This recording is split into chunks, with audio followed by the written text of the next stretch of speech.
پایتخت قطر کجاست؟ دوحه. درسته، یه اسکناس دارید. نخستین ماهواره ساخت بشر چه بود؟ اسپوتنیک. درسته، بله. پایتخت لبنان کجاست؟ بیروت یا همچین بله. چیزی.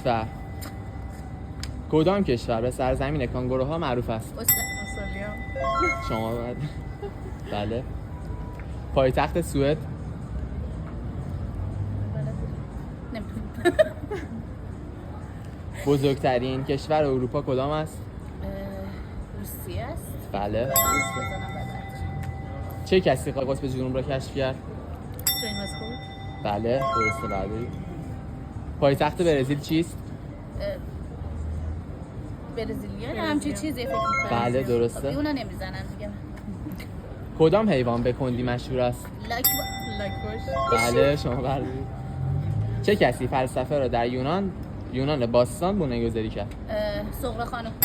بله، سقراط. درسته. پایتخت نروژ چیست؟